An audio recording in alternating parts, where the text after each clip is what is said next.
گھر نہیں بدلنا چاہیے، اور اسی طرح سے جو نو بیاہا جوڑے ہیں جن کی شادی نئی ہوئی ہے ان کو محرم کے شروع کے 10 دن الگ رکھا جاتا ہے، نہ شوہر کو بیوی کی صورت دیکھنے دیتے ہیں نہ بیوی کو شوہر کی صورت دیکھنے دیتے ہیں، اور کہتے ہیں کہ اگر ان 10 دنوں میں ساتھ میں رہے تو آگے چل کر رشتہ ٹوٹ جائے گا، یا اسی طرح کے حفوات اور بیکار باتیں کرتے ہیں۔ اور ماہ محرم الحرام میں اور بہت ساری چیزیں نہیں کرتے۔ تو اس تعلق سے عرض یہ ہے کہ حدیث پاک میں ماہ محرم الحرام میں یا کسی بھی مہینے میں شادی بیاہ کرنے کو منع نہیں کیا گیا، نہ اس مہینے میں گھر تبدیل کرنا کوئی بری بات ہے،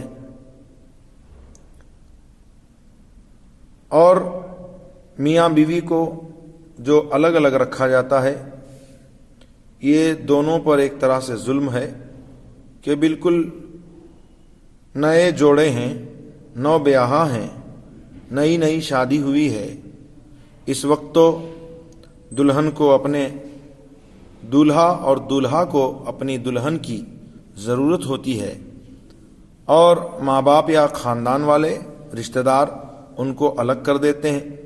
اللہ اور اس کے رسول نے ان دونوں اجنبیوں کو ملایا نکاح کے ذریعے سے، اور یہ لوگ ہیں کہ ان کو منع کرتے ہیں، الگ کرتے ہیں، 10 دن کے لیے ہی صحیح، 10 گھنٹے کے لیے صحیح، شریعت نے ان کو اختیار نہیں دیا کہ وہ اس طرح سے میاں بیوی میں 10 روز کے لیے تفریق کریں۔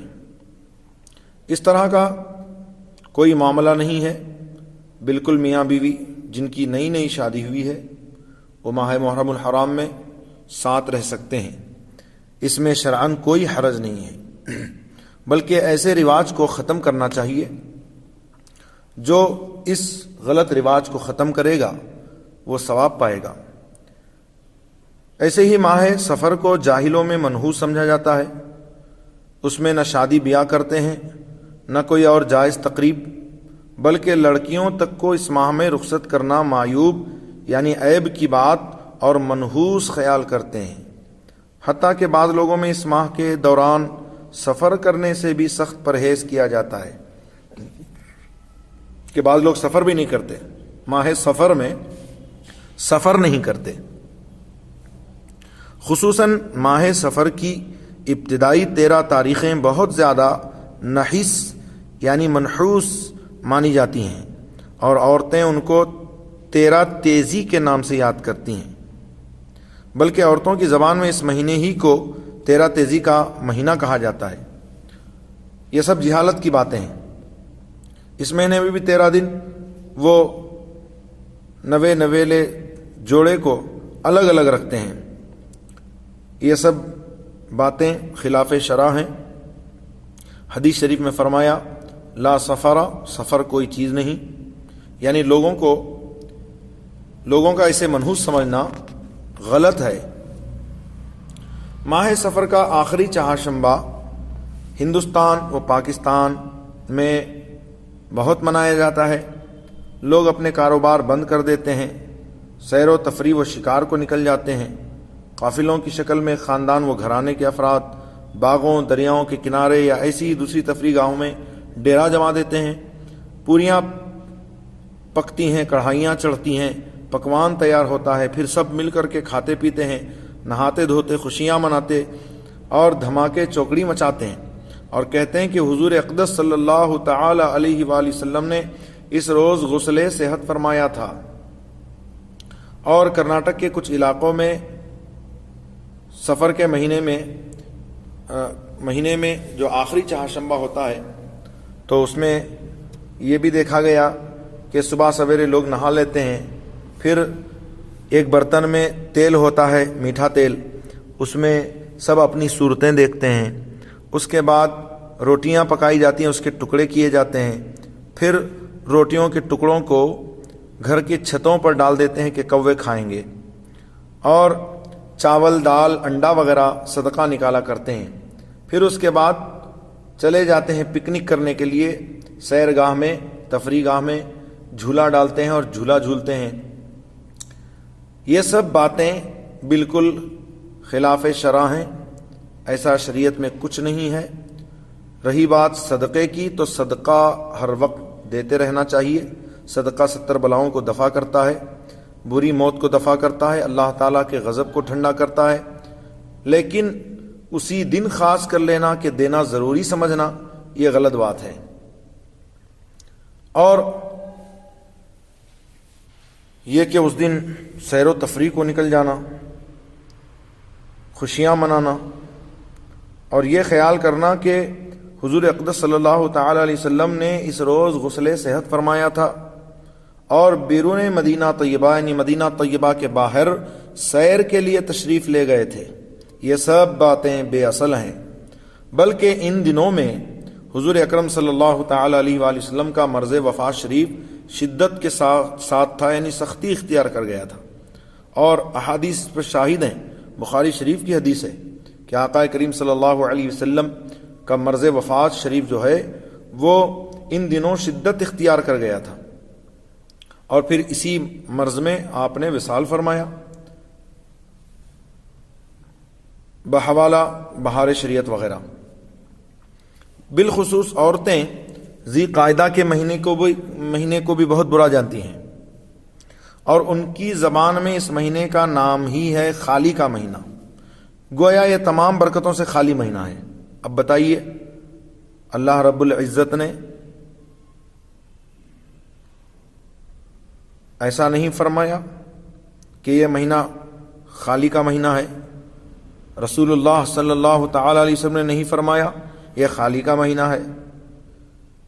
اب یہ عورتیں نہ جانے کہاں کہاں سے باتیں نکال لیتی ہیں، کہتی ہیں یہ خالی کا مہینہ ہے. اسی لیے شادی بیاہ اور رخصتی جیسے اہم امور بھی اس مہینے میں انجام نہیں پاتے. یہ سب واہی تباہی باتیں ہیں. اس کا شریعت سے کوئی تعلق نہیں ہے، شرعاً اس کی بالکل کوئی اصل نہیں ہے. یوں ہی ہر ماہ کی 3، 13، 23 اور 8، 18، 28 تاریخیں بھی منحوس خیال کی جاتی ہیں. یہ بھی محض لغو ہے، یعنی بیکار ہے.